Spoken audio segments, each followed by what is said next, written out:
bem com vocês? Começando mais um Bloomcast, como eu sempre digo, no começo de cada episódio eu quero que você saia daqui com a sua mente borbulhando de ideias, cheio de insights, pronto para tirar um monte de coisa que ainda está no papel, mas que esse ano você vai conseguir tirar do papel.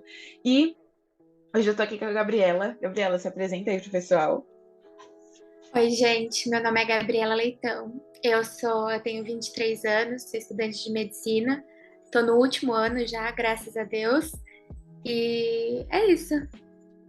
Eu sempre gosto de fazer uma pergunta aleatória para cada convidado que vem aqui. E a minha pergunta para você é: qual era a sua profissão dos sonhos quando você era criança? Que você dizia para todo mundo: olha, quando eu crescer, eu vou ser tal coisa.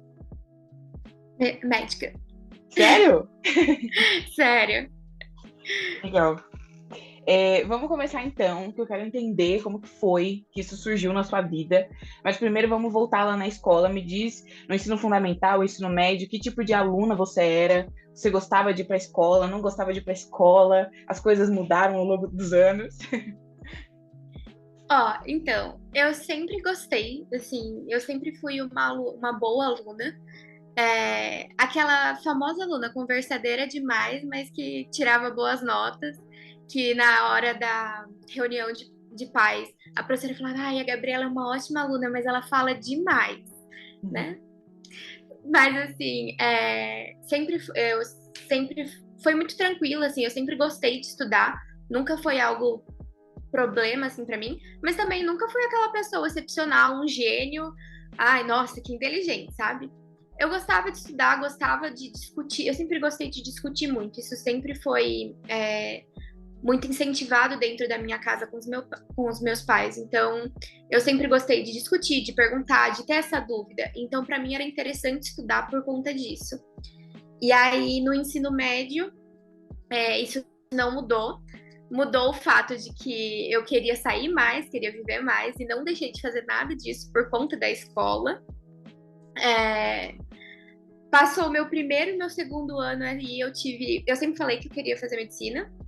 Aí, no meu primeiro ano do ensino médio, eu tive uma professora de biologia que ela foi assim complicada na minha vida. Ela deixou 90% da minha turma de recuperação e eu estava nesses 90%.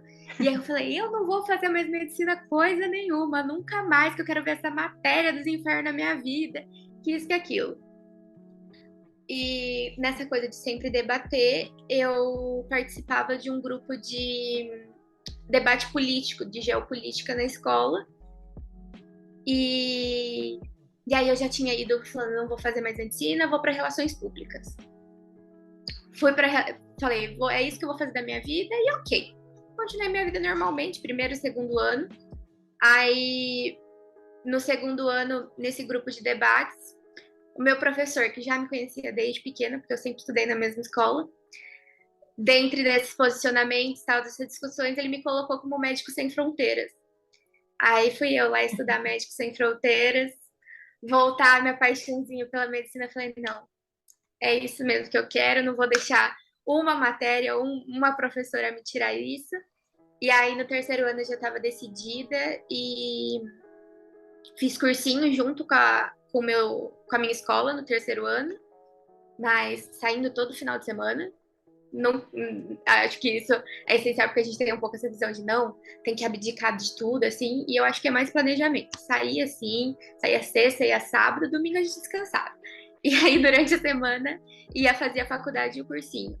Mas foi basicamente isso, assim, eu briguei um pouco aí com a medicina durante um tempo, mas não teve como. Uhum.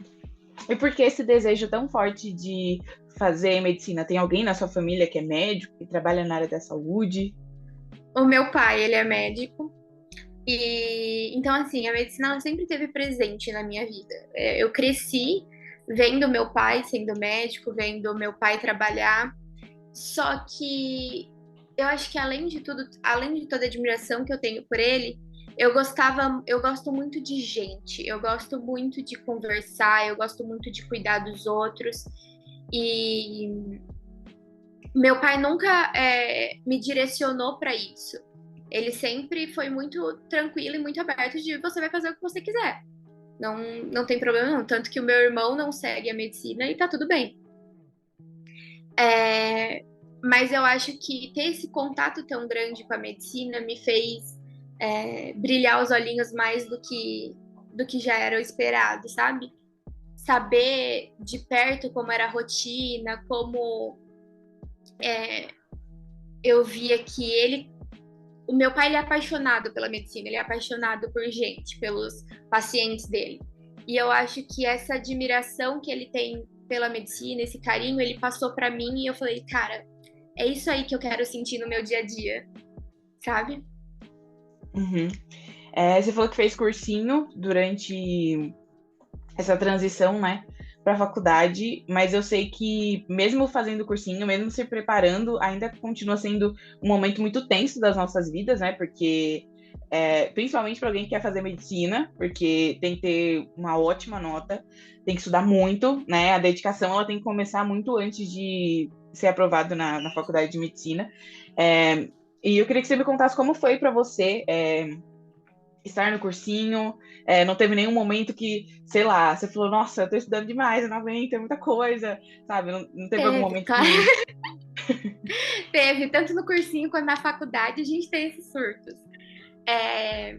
Quando eu decidi, né, que eu queria mesmo, que aí eu peguei, bati o martelo e falei, não, eu vou tentar.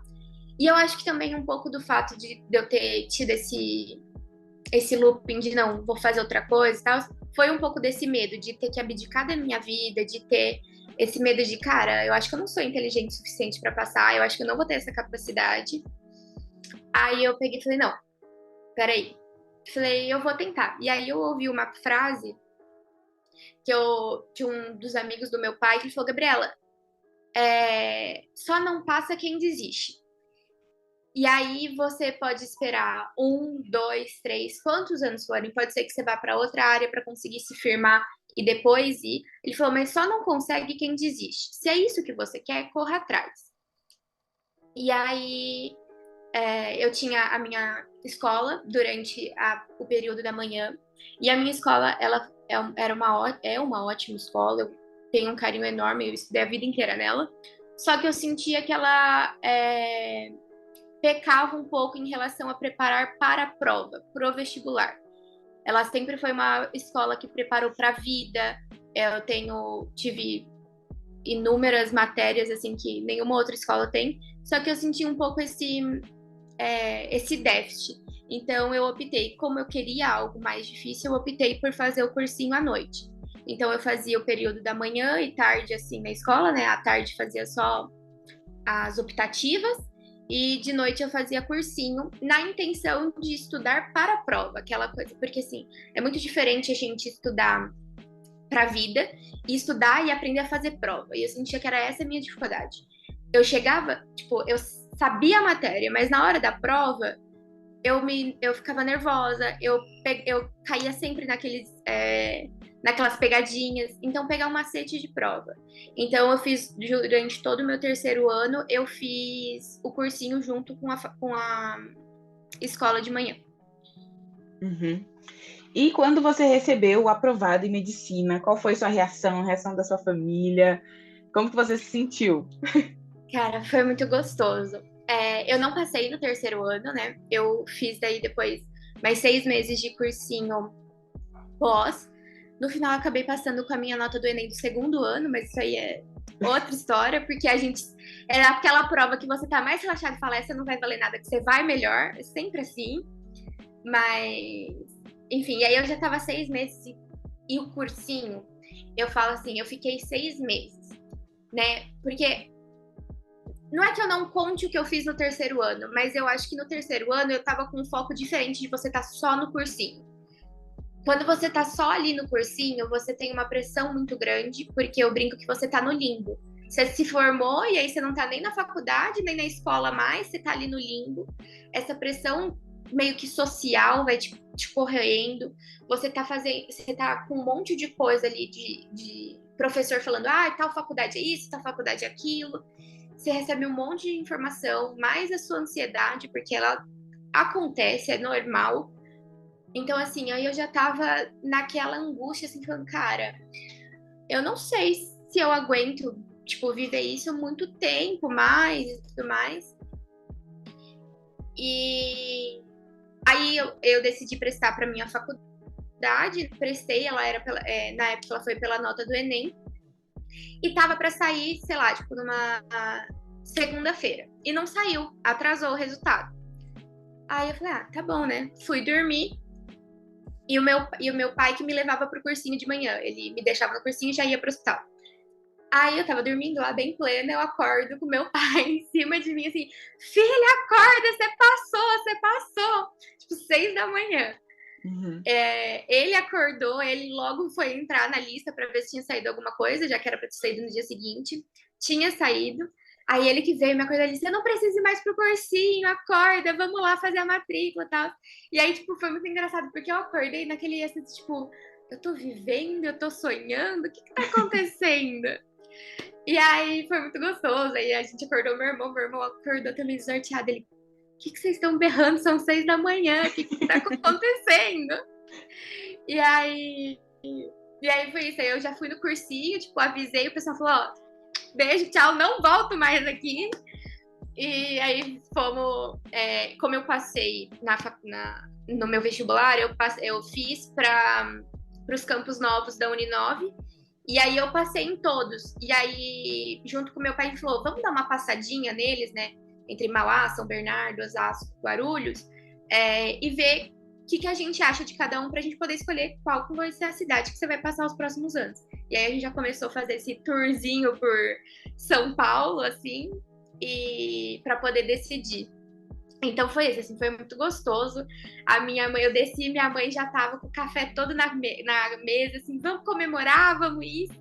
Então foi muito gostoso. Isso eu não posso falar um A. Minha família sempre me apoiou muito, comemorou muito todas as vitórias. Então, e essa sensação é muito boa, assim, é uma sensação que fala, você até esquece tudo que você passou, juro. É muito bom, assim, é um alívio. Uhum. Agora me conta essa história aí de que você conseguiu entrar na faculdade com a nota do Enem do segundo ano. Que tour foi essa? Como isso aconteceu? Cara, então, o mundo de vestibular é muito louco. Porque, assim, ainda mais hoje, você tem inúmeras formas de entrar e de diferentes tipos. Então, a gente tem as provas de vestibular, a gente tem o Enem, a gente tem. E às vezes a mesma faculdade ela coloca duas formas de entrar. Então, ela faz. Ou você opta pela usar a nota do Enem, ou você opta por fazer a prova dela. E a minha, na época, ela só tinha dado a opção do Enem. E, sinceramente, eu coloquei nela falando assim, não custa nada tentar, né? Aí eu peguei e fui rever a minha nota do Enem. E aí eu sabia que eu tinha ido muito bem na minha redação do segundo ano, porque eu sempre gostei de escrever, sempre foi uma das minhas matérias favoritas. Aí eu tinha tirado 900 e pouco na redação.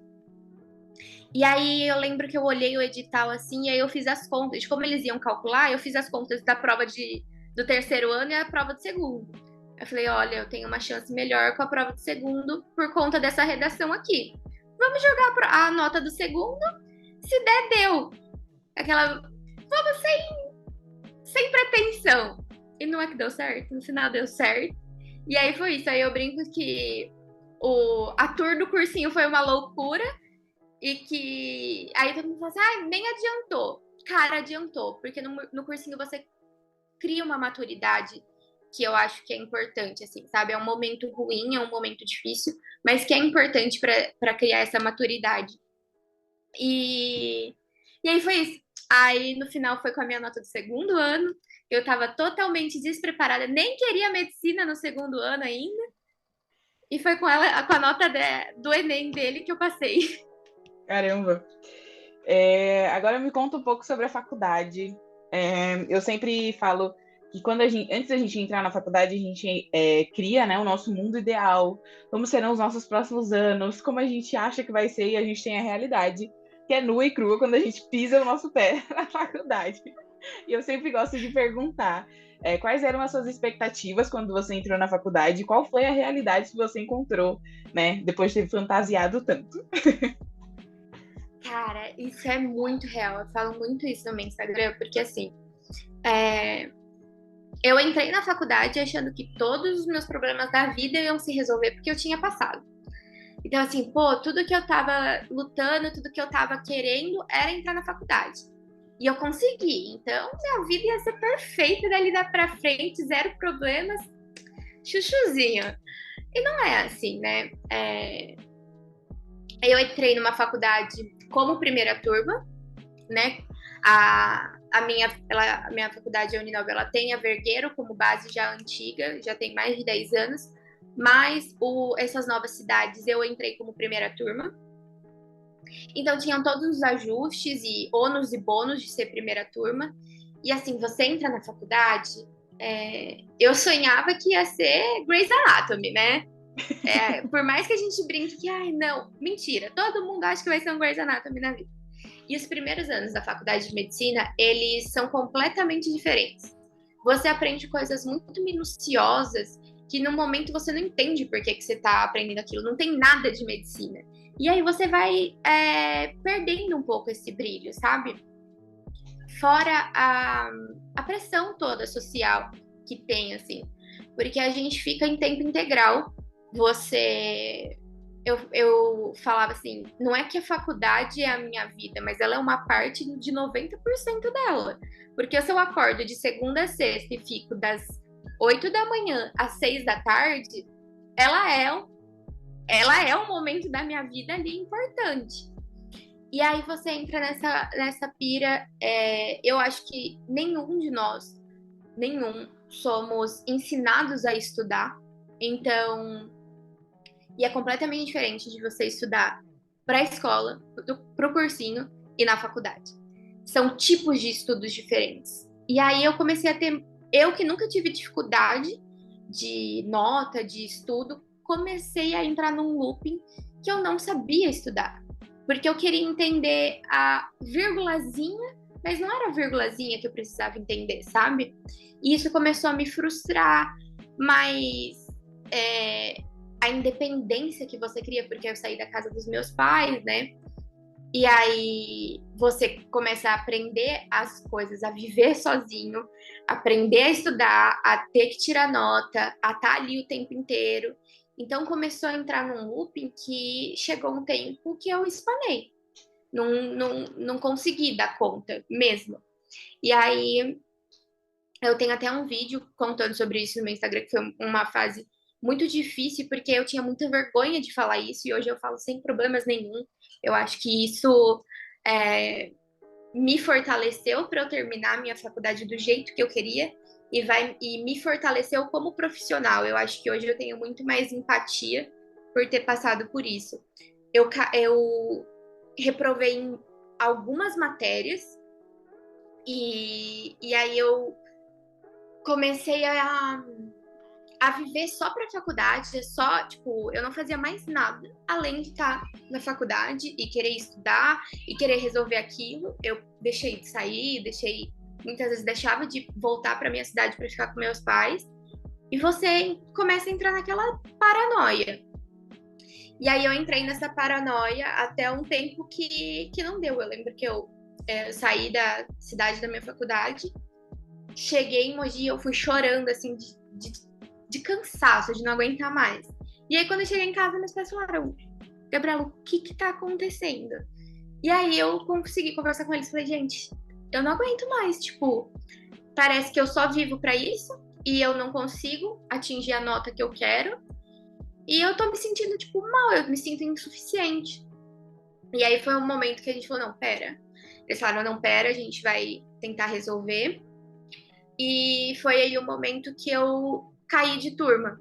Eu parei 6 meses, por não ter passado nessas matérias, eu optei parar 6 meses, cuidar, assim, parar, vírgula. Eu fiz 2 matérias nesses 6 meses, então não segui a grade completa, e caí uma turma para eu poder ter esse tempo de, não, peraí, eu preciso me recolocar no trilho.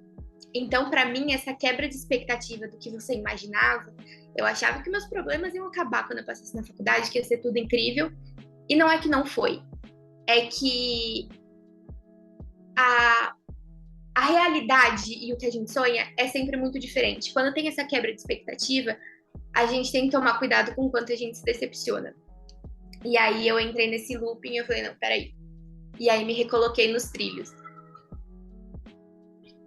Uhum. Legal, você falou que então foi muita coisa, né? Foi eu passar na faculdade, foi eu mudar de cidade, foi muitas matérias, foram Um muitas turbilhão. coisas. Eu queria pontuar algumas coisas aqui. Você teve que sair dessa cidade porque era longe, né? Tem que ficar indo e voltando todos os dias, e aí você foi morar sozinha. E como foi para você deixar o conforto da sua casa, dos seus pais, né, com seu irmão, e morar em um lugar que você não conhecia e que eu acho que só fez com que esse seu processo de estar indo mal na faculdade piorasse, porque além de tudo, é um lugar totalmente novo, que você não tem apoio nenhum, então, tipo assim, a faculdade ser tudo aquilo que você sabia fazer era porque, tipo, você estava em um ambiente, né, que era isso, era realmente Aham. a sua vida. Então, acho que talvez você nem conseguiu sentir essa questão de independência de uma forma legal, né? Foi, tipo, tudo de uma vez, né? Eu acho que, diferente do Exato. cursinho, que você tava, tipo, né? Foi naquela transição e depois o limbo, né? Então, você teve um tempo para se ajustar àquilo. Agora foi, tipo, tudo de uma vez, né? E aí, como que foi para você morar sozinha nesse tempo? Estando na faculdade e passando por essas crises todas? É muito louco, porque assim, eu sempre falei que eu tinha. Eu sempre gostei dessa independência. Sempre falei assim, nesse termo é muito engraçado, porque eu e meu irmão somos muito diferentes. Ele sempre foi do não quero ficar na casa dos papais. Se eu passar em Mogi, eu vou ficar aqui em Mogi. Não tenho vontade de fazer intercâmbio. E eu sempre fui, eu quero fazer intercâmbio, eu quero morar fora, eu quero fazer isso, eu quero fazer aquilo. Não quero prestar faculdade de Mogi porque eu quero ter essa experiência de morar, de ver a faculdade, blá blá blá. Então eu sempre fui tranquila quanto a isso. Só que quando vem a realidade é diferente. Até porque, é o que eu falei, eu tenho uma relação muito boa com meus pais. Então, não é que eu não tinha liberdade dentro de casa. Eu sempre tive liberdade dentro de casa, sempre tive o apoio deles. Então, vir morar sozinha foi uma virada, assim, que ao mesmo tempo que eu gostei, eu tive que me readaptar. Porque desde as coisas pequenas de as roupas não vão se lavar sozinhas, até você chegar depois de um dia cansativo em casa e não ter ninguém para conversar. E não que eu não tinha amigos que eu fiz na faculdade e eram pessoas maravilhosas, mas é diferente.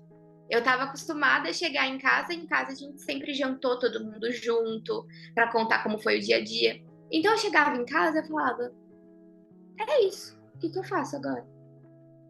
E aí é engraçado que eu comecei a criar umas manias. Então, por exemplo, eu chego em casa hoje, eu ligo a televisão, porque eu não gosto de ficar no silêncio. Eu preciso ter alguma coisa com barulho. Pô, eu vivi minha vida inteira com barulho, com falação, com isso e aquilo. Do nada, um silêncio. Então, assim, essa adaptação, ela é, ela é desafiadora, mas ela é gostosa. Quando você começa a entender esses pontos, ela é muito gostosa. Eu acho que o que me fez pior era essa sensação de estar vivendo para aquilo e não conseguir dar conta daquilo, sabe? Essa sensação de insuficiência. E aí foi muito ruim e muito difícil morar sozinha, porque a, a solidão mesmo, no sentido da palavra de não ter, de você chegar em casa e não ter ninguém, e isso eu ligava todos os dias para minha mãe, a gente conversava e tudo mais, mas na hora do dia a dia é diferente. Então, eu comecei a entender um pouco mais das minhas crises de ansiedade, de entender quando ela estava vindo, quando não estava, o que eu podia fazer. E aí, nessa época também, eu comecei a namorar, né? E ele foi uma pessoa que me ajudou muito, porque ele teve essa sensibilidade de entender que às vezes eu precisava ficar sozinha, às vezes não, entendeu? Então, essa adaptação foi, foi desafiadora. Eu acho que é essa palavra. É desafiador, mas assim, é gostoso. Hoje eu amo ter o meu canto, eu amo morar sozinha, eu gosto de ter os momentos com a minha família, eu amo estar na casa dos meus pais, mas eu amo tá na minha casa hoje, aqui no meu apartamento, ter a minha rotina. Se eu não quiser lavar a louça agora, eu não vou lavar. Esse tipo de coisa, entendeu? Mas no começo você tem essa resistência e essa mudança muito grande de rotina. Eu acho que até você engrenar uma rotina que você se adeque, ela é um pouco difícil, assim. Uhum.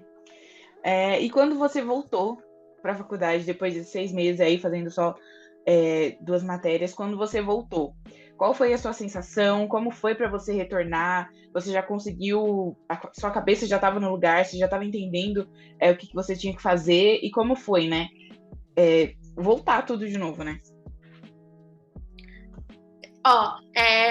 Eu não sei se eu tive sorte ou azar da gente estar na pandemia.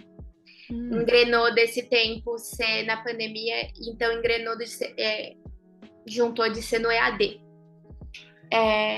Eu vivi, desses 6 meses que eu me afastei, 3 meses eu vivi dentro da faculdade e foram difíceis, porque como a faculdade era um gatilho para mim, era muito difícil eu estar lá, mas eu já estava medicada, né?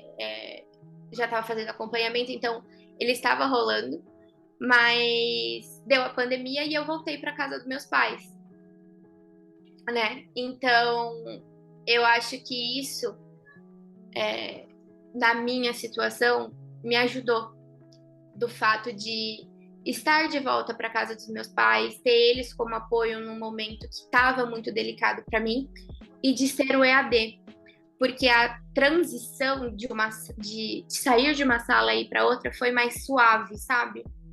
O fato de você não ver todo mundo o tempo inteiro, de você ter aquela sensação, puta, aquela pessoa era da minha sala, ela tá lá e eu tô aqui. Uhum. Você não tinha essa sensação tão evidente. Óbvio que eu estranhava, mas era algo no computador.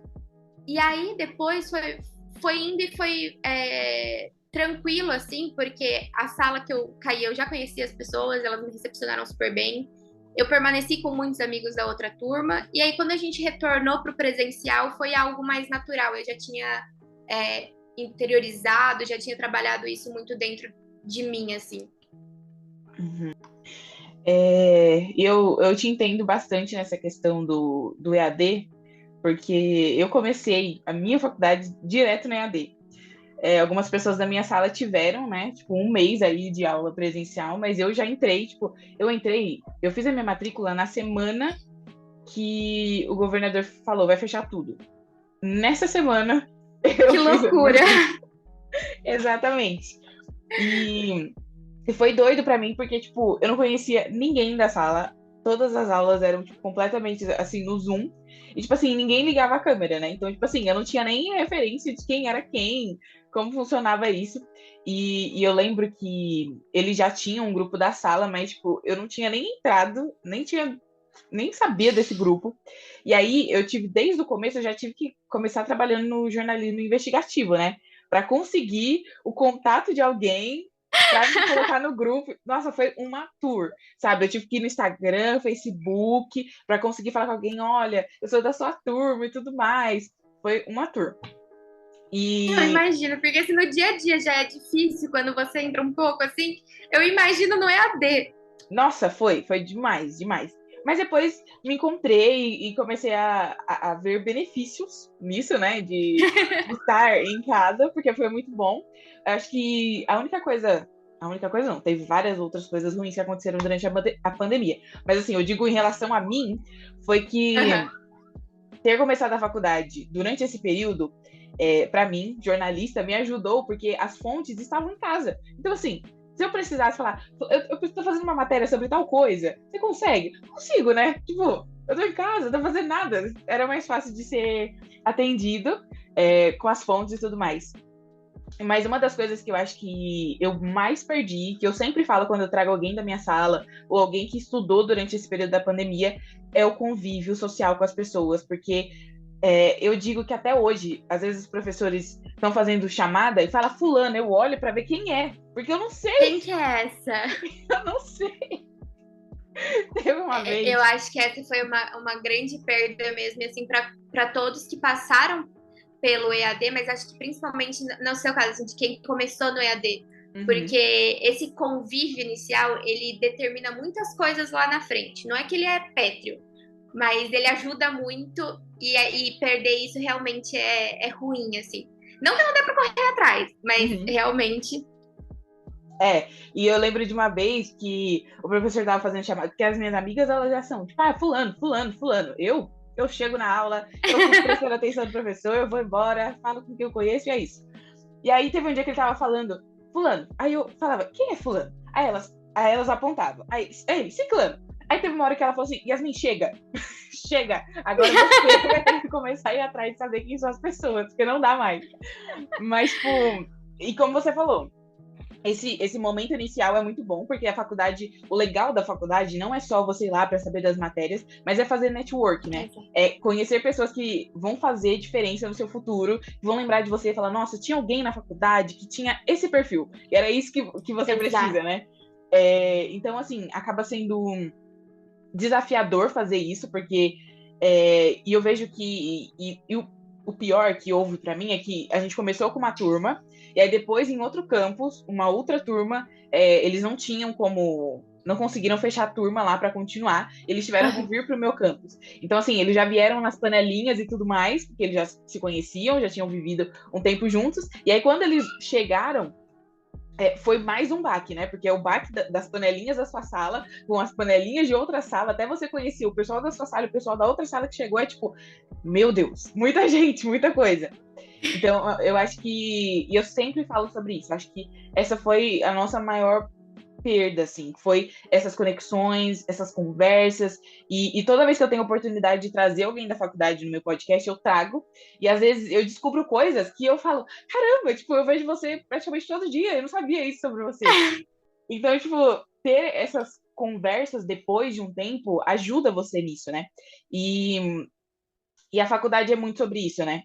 E você falou sobre expectativa e realidade. Eu digo que eu vivi muito isso que você também. Não nessa questão de muitas matérias e nada do tipo, mas de criar muitas coisas na minha cabeça e da realidade ser totalmente outra, sabe?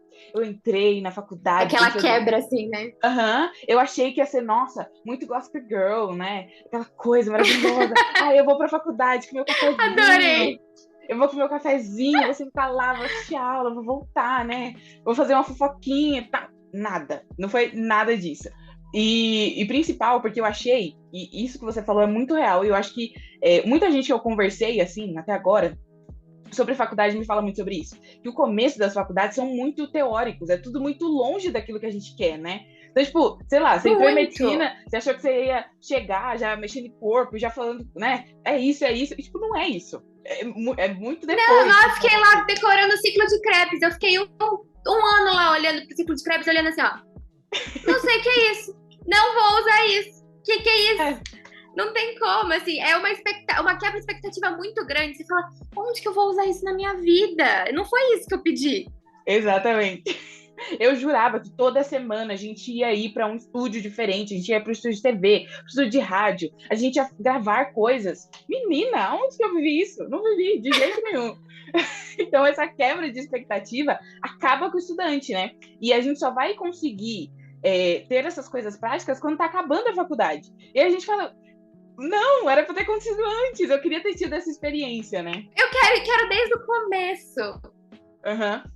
E eu acho que ter essas coisas mais práticas ajuda a gente a ir se moldando, né? A falando, olha, eu gosto disso, eu tenho afinidade com isso, mas quando tá muito lá pro final, até você entender quais são as suas afinidades, o que você gosta de fazer, qual é o seu jeito de trabalhar, você já tá saindo, você já tem que estar no mercado de trabalho, tipo, assim, eu fiquei tipo, caramba, gente, eu poderia ter aprendido isso antes, isso ia me ajudar, me esclarecer muito.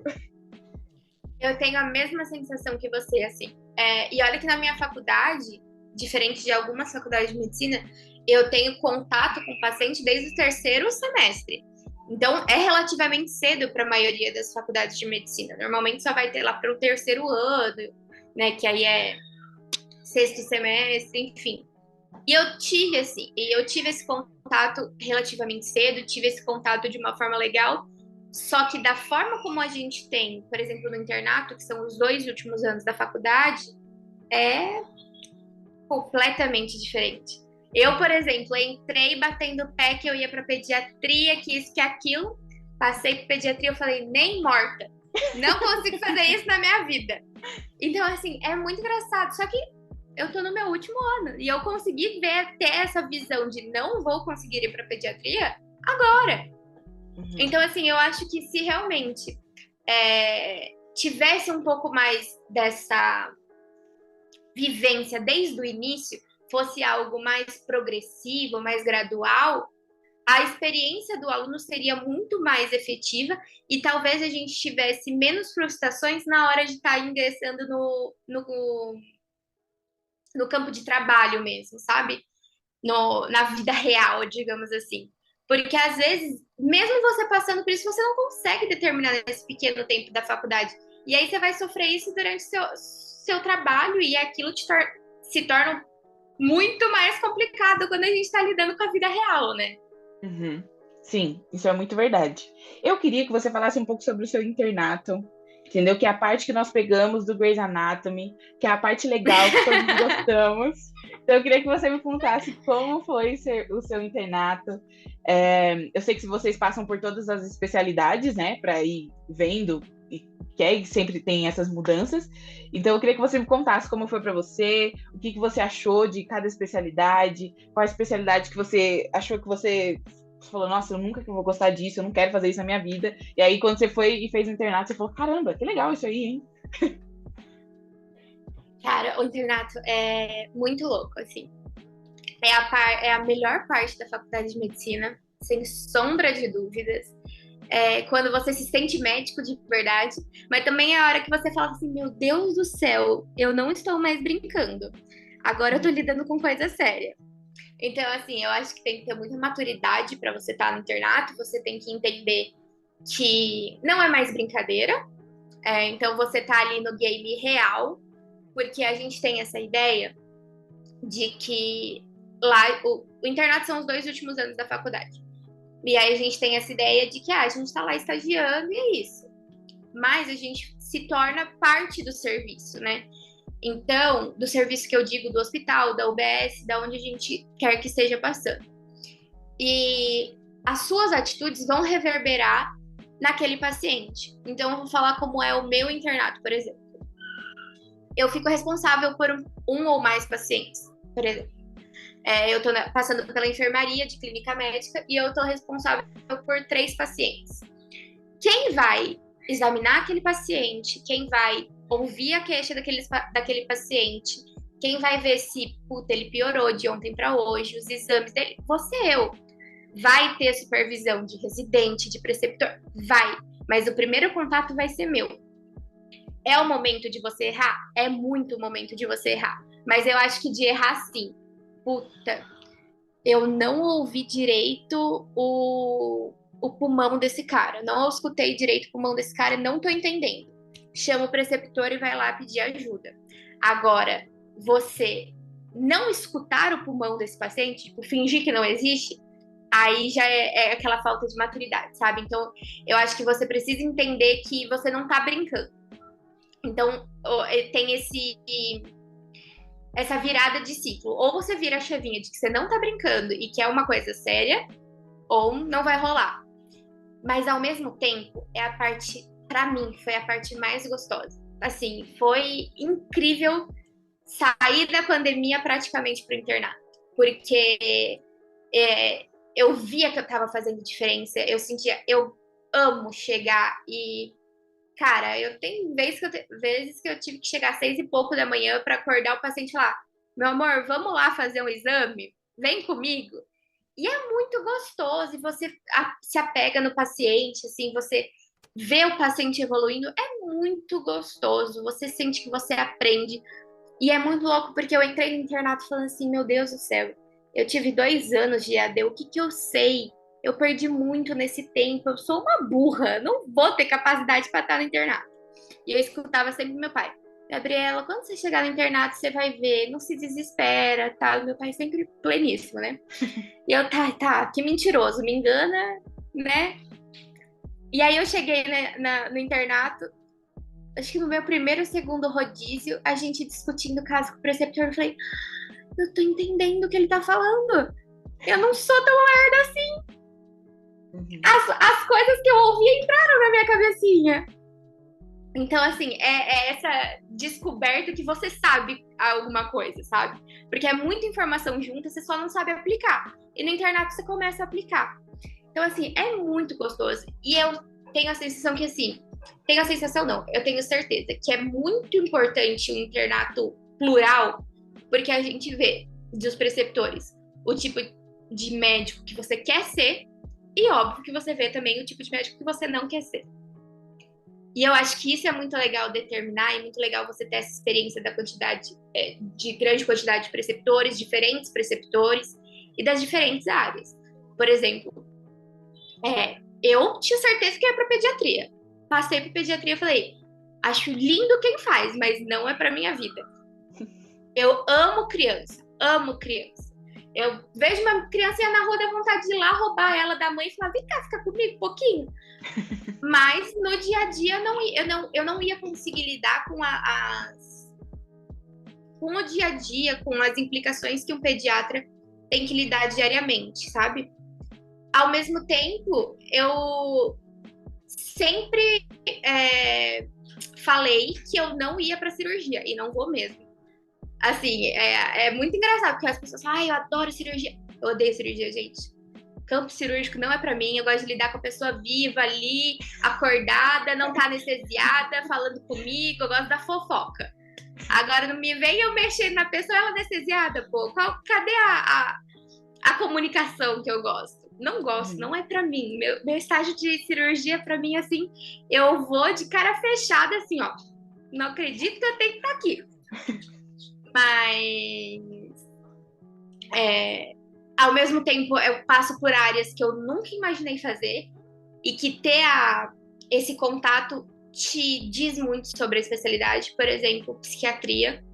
Eu passei pela especialidade e, apesar de ser uma coisa que eu acho que eu não teria estômago para fazer, porque é uma especialidade que você lida com questões muito pessoais das pessoas, eu aprendi a respeitar e me apaixonei assim pela psiquiatria de um jeito absurdo, sabe? Eu acho que, de verdade, eu tiro meu chapéu para os psiquiatras, porque o que eles ajudam, o que eles conseguem mudar na vida das pessoas é absurdo. Um bom psiquiatra, ele transforma a vida de alguém. Então, assim, é um momento mágico, tipo, mágico mesmo. Você tem uma visão plural de tudo, você... E o famoso looping. Tem dia que você vai se sentir e falar, nossa, hoje eu fiz tudo certo. Tem dia que você vai chegar e falar assim, meu Deus do céu, não sei fazer nada. E agora? Uhum. Entendeu? Mas acho que é a vida do estagiário como um todo, né? Você vai no vai e volta, assim.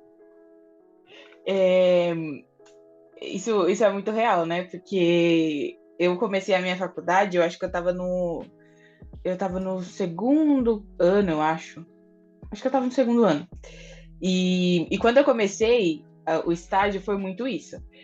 Eu tinha muita informação da faculdade que eu já tinha recebido, mas quando você vai trabalhar com aquilo mesmo, e você olha e fala, caramba, e eu que trabalho com texto, o feedback é meio que imediato, né? A pessoa leu e falou, isso aqui, muda isso aqui, faz isso aqui. E aí, os meus primeiros textos, eles eram, assim, ridículos. Eles eram, você olhava e você falava, o que ela tá fazendo? Por que ela vai para jornalismo?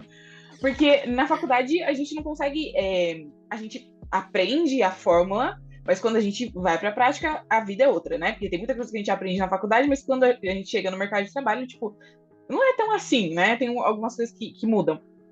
E aí... A teoria e a prática, elas não são tão iguais quanto o livro, quanto a gente acha que é. Pois é. E eu lembro de que os primeiros, sei lá, o primeiro e o segundo mês do meu estágio, eu saía destruída.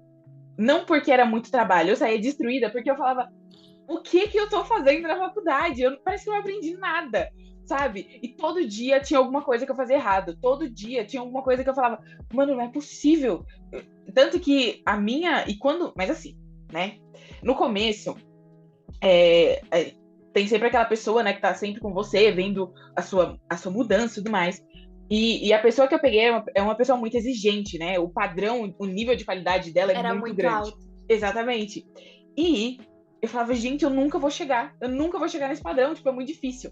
E aí, no meio disso tudo, acho que 3 meses depois, eu comecei a trabalhar com outros redatores, assim, outras pessoas começaram a ver os meus textos e tudo mais. E aí, houve uma virada, né? E além de tudo, o meu estágio era no meio da pandemia, então, tipo assim, eu tava totalmente de home office, nunca tinha visto a cara de ninguém. E às vezes você vê o julgamento sobre alguma coisa que você fez como uma afronta a você.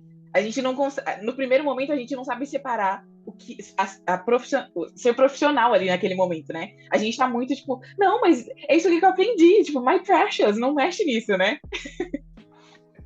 A gente não é ensinado a receber crítica, né? Nossa, demais, demais. E pra mim isso pesou muito, porque como eu disse, não é texto, né? Então é muito. A pessoa leu 5 minutos, você tá com seu feedback ali. Pontuou. Exatamente. E aí, os primeiros meses, assim, eu ficava, gente, eu não acredito que eu tô fazendo isso. E aí, às vezes, as pessoas me perguntavam, né? Porque onde eu faço estágio é um lugar, tipo, muito legal, todo mundo conhece, né? E aí me falava, e aí, como é que tá sendo e tal? O pessoal todo animado, e eu, é, Então, tipo, vai melhorar, sabe? Eu, tipo, não tinha nem palavras pra dizer o que eu é tava aquele vivendo. famoso tá indo, tá Aham, indo. sim, e esse primeiro momento, assim, foi muito difícil pra mim, até eu engrenar e até eu entender, tipo, como funcionava as coisas, né? E ao longo do tempo ver a minha evolução, né? Eu acho que uma das coisas que a gente tem que aprender a lidar na vida é com os processos, né? E eu digo que começar a estar em um estágio é muito isso, é você aprender a lidar com o processo, porque ele dura uma eternidade quando você tá dentro dele. Mas quando você passa por aquilo, você fala, nem foi tanto tempo assim. Porque foram 3 meses. Foram 3 meses, assim, tipo, muito ruins, mas, tipo, depois disso só melhorou. E hoje em dia as coisas só vão melhorando, né? Tanto que eu olho para trás e eu falo assim, gente, no dia de coberturas muito importantes, eu tava lá. E teve o meu dedinho em alguma dessas coisas, sabe? Eu lembro. A experiência ninguém vai te tirar, né? Nossa, demais! Não sei se você lembra do caso Lázaro, que durou 20 dias, aquela loucura Lembro. toda. Eu lembro, Maluquice. sim, e eu lembro que eu estava. Eu não estava na redação esse dia, mas eu estava em casa.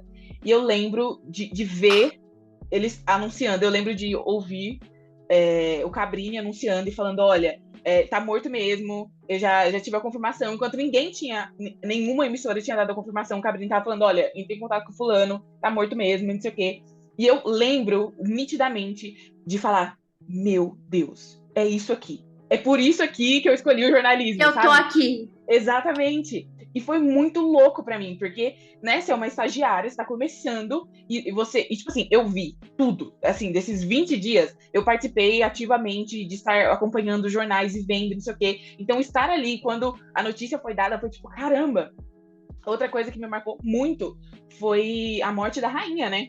Porque Betinha era minha amiga, Foi aquela né? loucura total que ficava, vai, não vai, o que, que vai acontecer, qual vai ser os protocolos.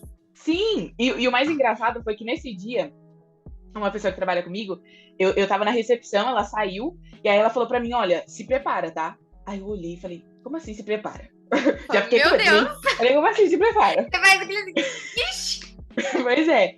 E aí eu fui pra redação esse dia, né? Ela se prepara. Falei, tá bom, né? Já fiquei com o coração a mil e tal. Cheguei, senti no terreno, né? Vendo como é que ia funcionar. E ninguém sabia de nada, né? Tipo, a gente já sabia que, né, ia ser anunciado, mas a gente não Tava. sabia quando, como, né, o que ia acontecer, porque é muito isso, né? Esses dias de que a gente não sabe o que vai acontecer, pra mim esses são os melhores dias, entendeu? Ai, que delícia. Eu amo esses dias. E aí, Adrenalina, né? e aí tava todo mundo na redação e fazendo outras coisas, não sei o quê. E aí toda hora muda a programação, vai pra lá, vamos ver o que o ciclano tá falando. E aí, quando anunciou, e tipo, as meninas estavam lá escrevendo, o que escreve, não sei o quê, e tá tendo tal coisa, tem que pedir pra cortar, tem que fazer, tipo, aquela correria que eu falei, gente, é por isso, sabe? E eu acho que estar em um estágio te ajuda muito nisso, a você se Nossa, lembrar todos os demais. dias o porquê que você escolheu aquilo, né? Porque, querendo ou não, gente, a gente precisa ser É lembrado. cansativo. Não, muito, muito, assim. É exatamente o que você falou. Cara, eu Não é. Eu sei que tem gente que acorda muito mais cedo, volta muito mais tarde, mas assim, cara, eu vou super cedo pra estágio. Às vezes eu demoro uma hora e meia pra chegar em estágio, que é em outra cidade. Chego lá, às vezes a gente toma uns esculachos de preceptor sem precisar, e você fica tipo assim: o que eu faço? Eu não acordei pra hoje isso, sabe? E aí, mais cansaço, aí você chega, tem que estudar, porque tem prova, e tem cobrança, e tem sua vida também. Tem namoro, tem família, tem tudo. E parece que vai aumentando. Mas, cara, eu, né, na minha vivência, quando eu chego e aí eu tô com o paciente e o paciente ou ele fala alguma coisa bonitinha, ou, cara, teve um no meu estágio de clínica médica do ano passado. Foi um dos estágios, assim, que eu mais amei, mas que eu mais fiquei cansada, assim, cansaço mental e físico. Eu travei minhas costas. No último dia de estágio, eu falei, eu preciso ir num massagista pra destravar minhas costas. Eu não consegui me mexer, de tão tensa que eu fiquei. Só que eu nunca vou esquecer que eu peguei um paciente que ele era muito novo e, cara, ele começou a emagrecer muito e a gente não conseguia fechar um diagnóstico pra ele, porque ele tinha tudo e ao mesmo tempo não tinha nada. Juro, a gente revirou aquele homem de ponta cabeça. E a gente não conseguia fechar um diagnóstico 100%, sabe? E a mãe dele era do Nordeste e falava, eu vou levar ele pro Nordeste, que isso, a gente, calma, vamos conversar. Ela, não, porque se ele for morrer, ele vai morrer na minha terra. E a gente, não, calma, que isso, que aquilo. E aí eu sei que a gente não conseguiu fechar 100%. Mas todo dia eu ficava lá conversando com ele, explicando, a gente tá fazendo isso, a gente tá fazendo aquilo. E ele melhorou. Ele melhorou. Se foi os 1 milhão de medicamentos que a gente deu, se foi os 1 milhão de exames que a gente fez pra ele, se foi a reza que a mãe dele fez, eu não sei. Eu sei que ele melhorou. E aí foi muito gostoso, que o dia que eu fui lá falar pra ela, assim, ó, a gente realmente não sabe o que aconteceu, a gente só sabe que melhorou. Que o que ele tinha, ele não tem mais. O que quer que seja. E aí eu lembro que ela me abraçou e ela me agradeceu tanto, tanto. E eu tava com a médica, né? Eu sou só estagiária. Mas ela me abraçou e ela agradeceu tanto. Ela falou, não preciso saber o que ele tinha. Eu sei que você cuidou dele todo dia. Ela falou, e sou muito grata por isso. Nossa, esse dia ela acabou comigo, assim. Eu saí de lá e eu chorei, chorei, chorei, chorei. Eu falei, cara, é por isso que eu quero fazer o que eu quero. É por isso que às vezes a gente aguenta mau humor, a gente acorda cedo, a gente aguenta nosso mau humor, porque tem dia que a gente mesmo tá insuportável, que você fala, meu Deus do céu, se eu pudesse fugir de mim, eu fugia. Mas você fala, cara, é por isso, sabe? Então, essa vivência, esse ser lembrado é muito importante, muito gostoso. Uhum. Você falou uma coisa que me chamou a atenção no começo, é que você, no primeiro semestre ali, a sua vida era a faculdade. Mas, quando você estava terminando o terceiro ano, fazendo cursinho e tudo mais, você disse que você não deixou de sair, você continuou a viver sua vida e tudo mais. E na faculdade, você conseguiu fazer a mesma coisa? Conseguiu trazer um equilíbrio entre a sua rotina de estudo e a sua vida fora da faculdade? Hoje, sim. No meu terceiro ano, eu consegui. Quando eu digo que eu saía todo final de semana, é porque eu saía todo final de semana mesmo.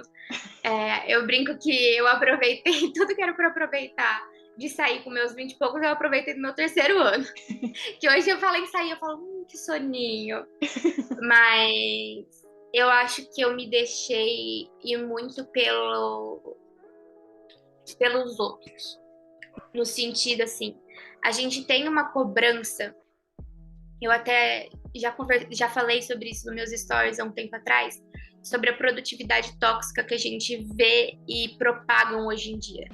Então, assim, e eu acho que tem em todas as áreas, mas na medicina eu vejo muito que é aquela coisa, é um sacerdócio, você tem que viver para aquilo.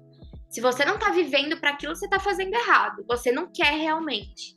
Então eu comecei a entrar nessa briga e falar, cara, eu não posso fazer isso. E aí eu comecei, assim, no meu primeiro ano eu saí, claro, eu vivi a faculdade, eu participei de atlética, só que eu só vivi para aquilo, sabe? E aí eu sinto que eu me deixei me deixei levar nesse sentido, assim, dessa pressão social de que se você não tá vivendo para aquilo, se você não tá 100% ali, se você... Porque eu comecei a me sentir... Os momentos que eu estava com os meus pais, o momento que eu tava com meu namorado, que eu fazia outra coisa, eu falava, eu devia estar estudando. O meu coleguinha, fulaninho de tal, tá estudando e eu tô aqui. Que tipo de médica que eu vou ser? E você começa a pirar. Então eu deixei isso entrar muito na minha cabeça. E aí depois do meu burnout, né, eu peguei e falei, não, peraí. Tanto que depois do meu burnout que eu comecei a falar no Instagram muito sobre a rotina da faculdade, por conta disso. Porque eu vi que muitas pessoas estavam passando pelo que eu passei, e é muito louco, a gente passa pelas mesmas coisas sem compartilhar com o outro que tá passando igual. E a gente tá um do lado do outro e poderia se ajudar. Então, eu comecei a falar por conta disso, tanto que na minha bio tá lá, sua vida não é a faculdade. Porque não é. A gente pode até achar que ela é, ela tem um peso muito grande, mas ela não é. Então, assim, hoje eu estudo, eu amo o meu internato, eu sou uma pessoa que gosta de estar no internato, eu gosto de estudar, mas eu saio, por exemplo, esse final de semana, eu vou ter aniversário de família, vou ter coisa, e eu vou fazer isso. Se não der tempo de estudar, tá tudo bem. Depois eu me replanejo, me organizo, sabe? Eu acho que chegou um ponto que eu tava tão doida que, por exemplo, se surgisse a oportunidade de eu falar no podcast aqui com você, eu ia falar, não posso porque eu tenho que estudar, sabe? Então, assim, e quando eu entendi que dá tempo de fazer tudo na vida, foi muito importante, sabe? Eu me reconectei comigo mesma. Então, por exemplo, eu adoro ficar com meus pais, assim, de passar o final de semana, de assistir um filme, de ter esse tempo, assim, tô out total, sabe? E eu não me permitia mais ter isso. E, cara, não, hoje eu me permito, hoje eu saio, tudo com equilíbrio, sabe? Eu acho que não é nem ao céu nem à terra. Uhum. Você falou sobre essa produtividade tóxica, e é uma coisa muito recente, né? Porque eu lembro que quando eu Sim. era criança, isso não existia. Esse negócio de Não. produtividade, de fazer, isso não existia. Então, assim, uma coisa que acho que nós, como seres humanos, temos muita dificuldade é o equilíbrio. Porque eu acho que em algumas épocas, e porque assim, querendo ou não, o ser humano ele é moldado por aquilo que rodeia ele. E hoje em dia, com a internet, que é tudo globalizado, se tem alguém no Brasil falando de produtividade, vai ter alguém na China, vai ter alguém em todos os lugares falando da mesma coisa. Então a gente fica meio que lotado de uma série de informações que às vezes não combina com a nossa vida, mas a gente quer porque quer encaixar aquilo, porque fulano diz, porque ciclano faz, porque Diz funciona que tem que ser. só que a vida não é assim. Então, eu lembro que quando eu estava na escola, quando eu era pequena, isso não existia. Então, a gente está em um ponto onde a gente nega a produtividade, onde a gente faz o que dá para fazer e vive a vida. E nós chegamos em um ponto onde ou você é produtivo ou você não serve para nada.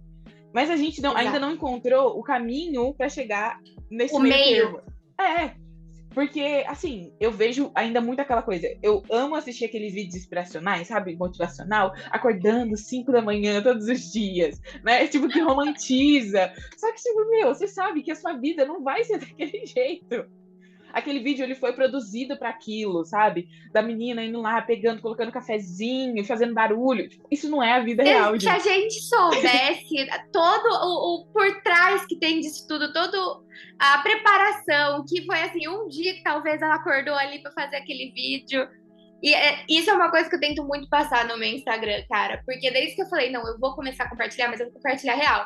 Então, tipo, eu sou daquela que eu posto assim, gente, hoje eu não consegui estudar porque eu estava com preguiça. Eu dormi, eu precisava dormir. Ah, porra, hoje eu estudei, mas não, hoje eu precisava dormir. Porque a gente perdeu um pouco isso. Se tem uma frase que eu odeio na vida é aquela, ai, estuda enquanto eles dormem, faz aí. Gente, pelo amor de Deus, sabe? Meu Deus do céu, as coisas não podem ser assim, sabe? Eu acho que e é muito o que você falou, a forma como a gente recebe esse conteúdo. Uma coisa que me ajudou muito quando eu tava mal, eu recebia essa quantidade de informações no Instagram e eu ficava, e eu tô mal aqui fazendo, pô, sei lá, só a faculdade eu tô aqui, eu não tô dando conta. Essa pessoa faz 1001 coisas, ela é super produtiva e eu tô aqui sem conseguir levantar da cama. Porque quando você tá com depressão, levantar da cama é muito difícil. E aí eu falei, eu não consigo levantar da cama, eu não consigo juntar uma garrafa de água, porque eu me planejava para isso no dia seguinte, ó, não, eu vou fazer isso, só que eu não tinha força, era físico, eu não tinha força para isso. E aí, até um momento que foi um insight que o meu namorado me deu. Ele falou, amor, muda as pessoas que você tá seguindo no Instagram. Porque a gente consome o tempo inteiro isso sem perceber o quanto isso afeta a gente. Ele falou, dá uma atualizada, dá uma limpada nas coisas que você recebe no Instagram, das pessoas que você segue, você vai ver como muda. E mudou muito, assim, muito mesmo. Então é uma coisa que eu sempre dou de dica para as pessoas. Cara, tá te fazendo mal? Para de seguir. Você acha que aquele tipo de conteúdo vai te causar o mínimo? Para. Siga pessoas, siga perfis que sejam alinhados com o que você acredita. Porque senão você vai fazer essa comparação que a gente faz e você vai se cobrar demais de um jeito que não precisa. Uhum. O Zoom está ainda dando o negocinho de 10 Fica minutos. tranquila. O nosso papo está muito legal e eu não quero acabar agora. Então eu vou fazer um outro link e a gente continua conversando. Tá ótimo.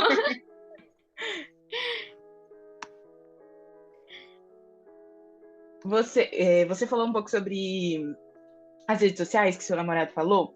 Isso é muito verdade. Eu lembro de uma vez que...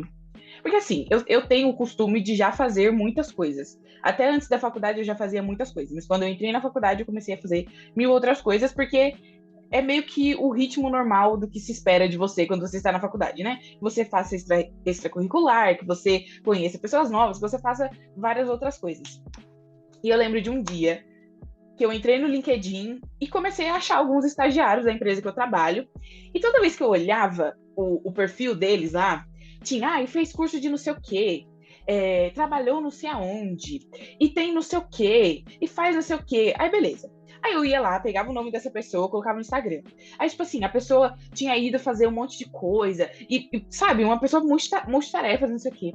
Aí eu fiquei, sei lá, um mês praticamente em crise. E todas as pessoas que vinham falar comigo, eu falava, gente, mas eu não faço nada.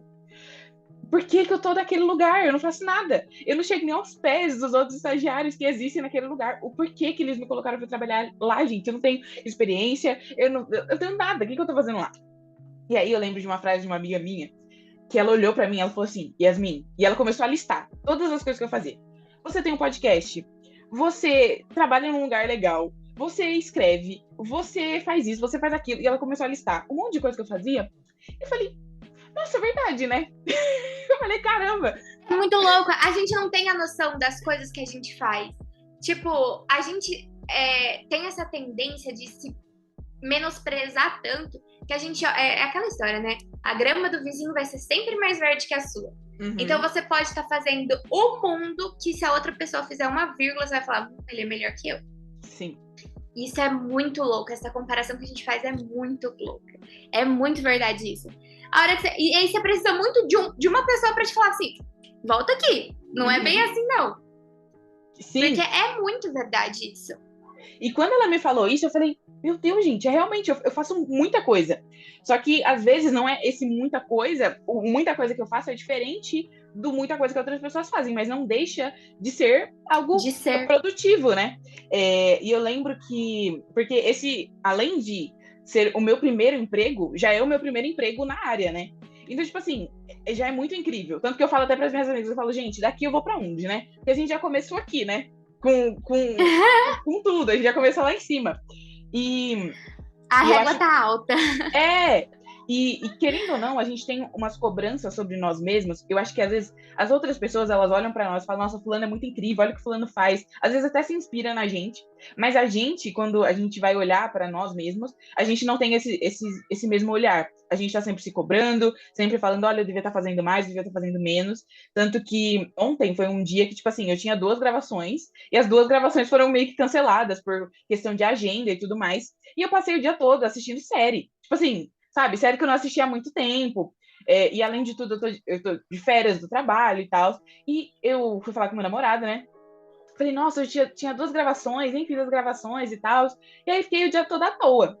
Aí ele, como assim à toa? O que você ficou fazendo? Eu falei, fiquei assistindo série. Aí ele, não, assistir série não é ficar à toa. Daí, tipo, você tava fazendo alguma coisa. Só não era, tipo, algo produtivo da maneira que você acha que é. Mas, tipo, também é bom, também faz parte da sua vida assistir série. em algum momento você precisa fazer isso, né? Então, eu acho que a gente precisa ter esse entendimento, né? De que nem sempre o que a gente acha que não é interessante, o que não é legal, o que não é produtivo, que não é alguma coisa que precisa ser feita na nossa vida. Tem coisas que são necessárias. E uma coisa que eu acho muito legal, e que às vezes eu até uso como um pretexto para algumas coisas da minha vida, é o ócio criativo, entendeu? Eu falo, gente, eu estou em ócio criativo. Eu estou aqui me preparando para fazer outras coisas. Não, é muito isso, assim, tipo, a gente tem essa necessidade de estar o tempo inteiro produzindo, o tempo inteiro sendo. Eu brinco com o meu namorado, com a minha família, assim, ai, eu tô sendo útil pra sociedade. Aí tem aquele momento, tipo, cara, tem dia que você tá tão cansada, que aí eu chego, aí eu, tipo, fico, cara, assim, você senta no sofá e você fica lá no TikTok, no Instagram, você fica só rodando. E aí meu namorado falou assim, amor, vamos assistir uma série? Eu falei, só que vamos assistir uma série sem pensar. Eu quero ser inútil para a sociedade por um tempo. Eu preciso disso. Se eu não for inútil por um tempo para a sociedade, não vou poder ser útil. Então a gente precisa dessa via de mão dupla aí. Sim, isso é muito real. Falando sobre isso, queria que você me contasse quais são seus hobbies. O que você gosta de fazer quando você não está estudando, quando você não está sendo útil para a sociedade? Cara, rede social eu gosto bastante. Cara, eu gosto muito, assim, de mexer na rede social e mexer na rede social, tipo, se tornou uma coisa prazerosa pra mim, mesmo sendo uma forma de trabalho hoje em dia. Mas eu curto bastante, assim, eu não deixei que ela se tornasse um trabalho maçante, eu faço porque eu gosto. Eu amo estar com a minha família, pra mim, assim, é essencial esses momentos com a minha família, então quando eu posso, eu fujo para casa, eu encho o saco do meu pai de pai, vamos ver um filminho, vamos fazer qualquer coisa juntos. Meu pai com a minha mãe, amo sair com a minha mãe. Tem dia que que eu viro para ela e falo assim, mãe, vamos fazer um dia de menininha, vamos no shopping, meu que a gente não compre nada, vamos só ver... Esqueci o nome. Ai, esqueci o nome. Vitrine de loja? Mas vitrine de loja. Vamos só ver vitrine. Sair com meu namorado. Esse tipo de coisa, assim. Estar em ambientes com pessoas que eu gosto são meus hobbies favoritos, assim, além de estudar. Eu gosto de ler, apesar de, quando eu tô na faculdade, esse ser um dos meus problemas, porque ler, querendo ou não, te força um pouco a mente e às vezes eu não tenho essa força, mas eu gosto muito de ler, principalmente aqueles romances bobinhos, aqueles momentos que eu falo assim, ai, que delicinha. E eu acho que é isso, amo ir pra praia, nossa, eu amo praia, acho que é um dos lugares que eu me sinto assim mais em paz na vida, mas acho que são esses, meus hobbies, assim, são nesse sentido, de me recarregar, sabe? Uhum. Uma curiosidade sobre mim. A minha vida toda, eu falava, ai, gente, não gosto de praia. Praia, aquela areia suja, aquela água suja, eu não gosto, eu não gosto, eu não gosto. Eu fui 18 anos, um amor brotou pela praia no meu coração, entendeu? Ai, Que gente, praia eu tô também é falando, bom. eu tô falando há meses pra minha mãe, mãe, eu preciso ir na praia. Eu preciso pisar meu pezinho na areia, entendeu? Tomar um banho de mar, porque, pelo amor de Deus, eu não aguento mais, sabe? Tipo, eu preciso escapar. E o lugar que eu quero escapar é pra praia. Mas, tipo assim, e eu não gostava mesmo. Eu falava, ai, gente, que horrível, que horrível. Hoje em dia, aliás, me vão pra praia, eu falo, vamos, tô indo, tô lá já. Pode me levar que eu vou. Já tô. Não precisa chamar 2 vezes. Exatamente.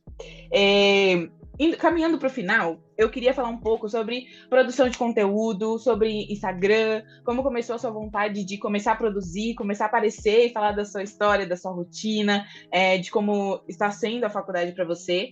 Quando que virou sua chavinha e falou, olha, eu posso transformar isso aqui em um negócio prazeroso, né? Em começar a compartilhar com as pessoas que eu estou vivendo. Tá, então.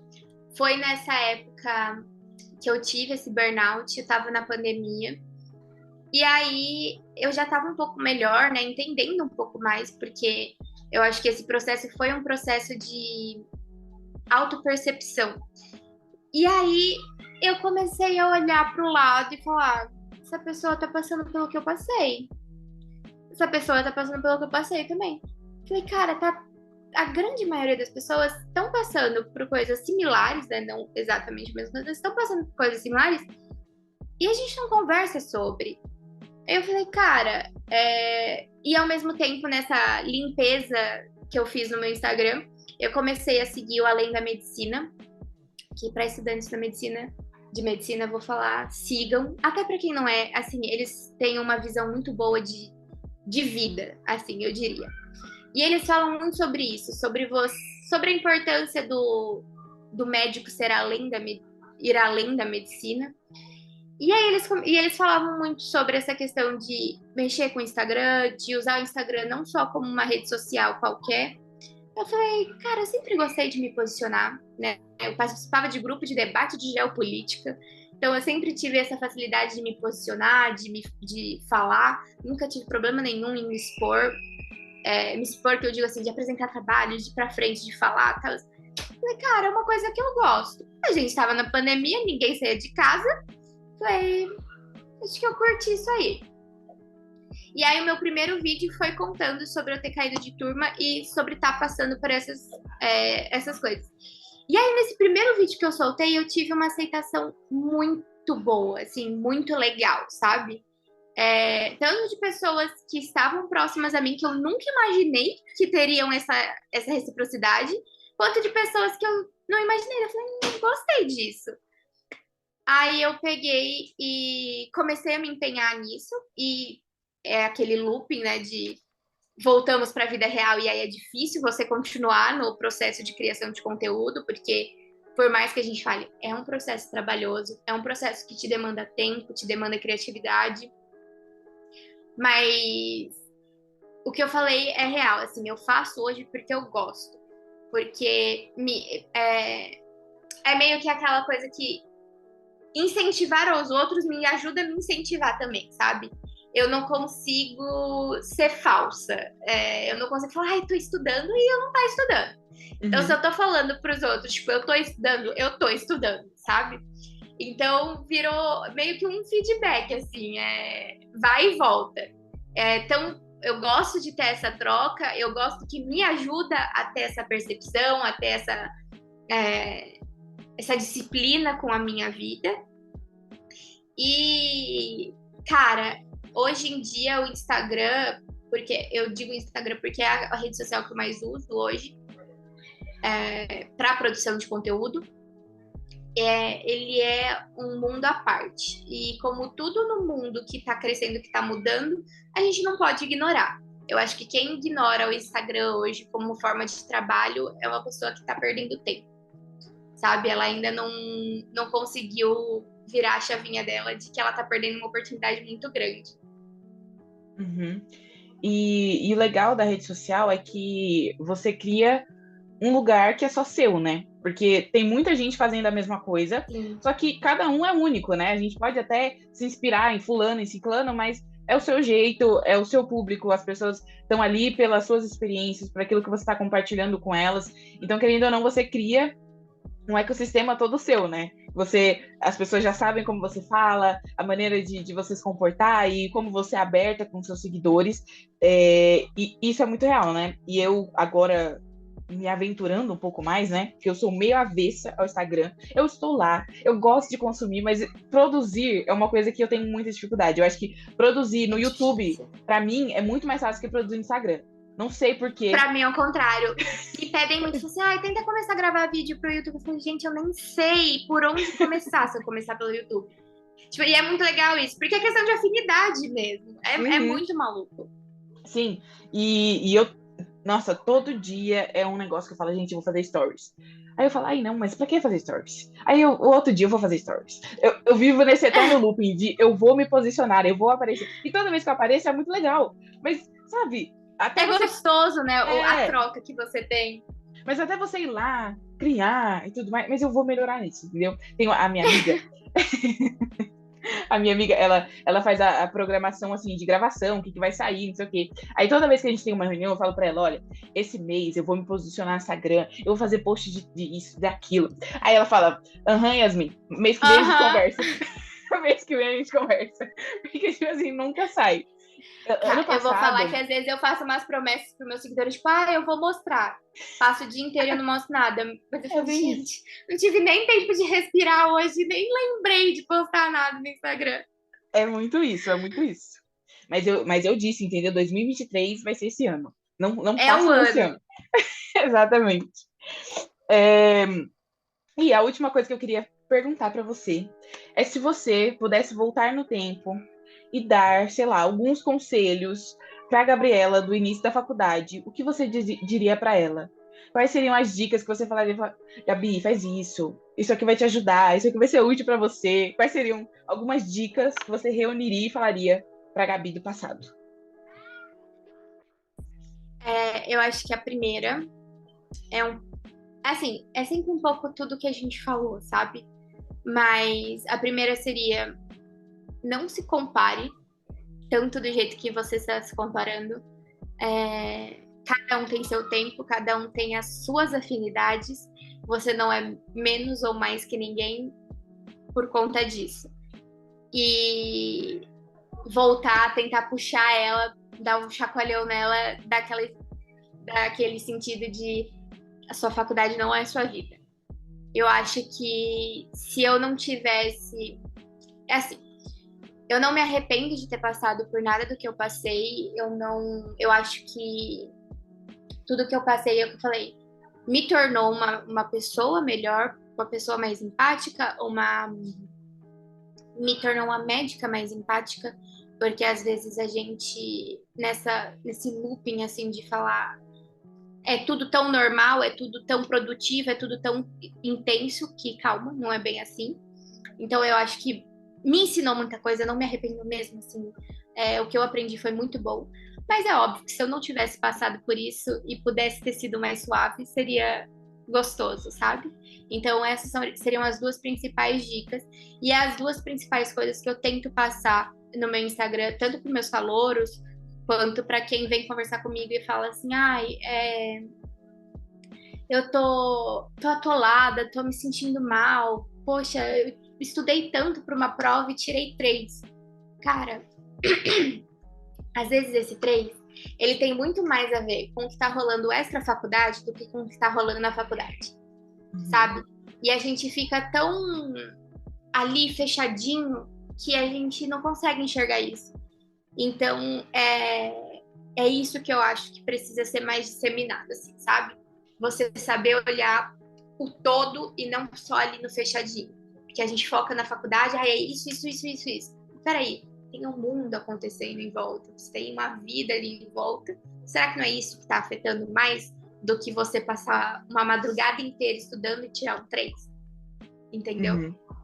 Acho Sim. que essas são as dicas principais que eu me daria. E agora, como curiosa que sou, você já escolheu sua especialidade, né? Tá aí no último ano de faculdade, já sabe o que você quer fazer, que caminho você quer trilhar. Já. Eu descobri, não é que eu descobri, eu sempre soube que eu queria ir para a parte de clínica, né, ao invés da cirurgia. Só que eu descobri que, curiosa que sou, eu amo a brincadeira do Sherlock Holmes, do descobrir o que o paciente tem.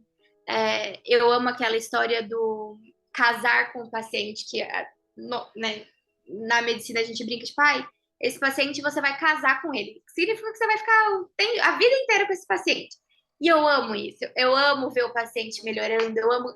Eu brinco, eu amo meus vozinhos que chegam e falam, melhorei de um dia para o outro, que isso, aquilo. Eu adoro isso. E aí, dentre as oportunidades e especialidades, eu vi que a clínica médica me traria isso. E como subespecialidade, eu pensei muito entre endócrino e cardiologia. Porque são duas especialidades que vão mexer com o total do corpo, assim. Eu não vou ficar muito seccionada. E aí eu fui para cardiologia, mais uma vez brigando muito, assim, porque a cardiologia é a especialidade do meu pai.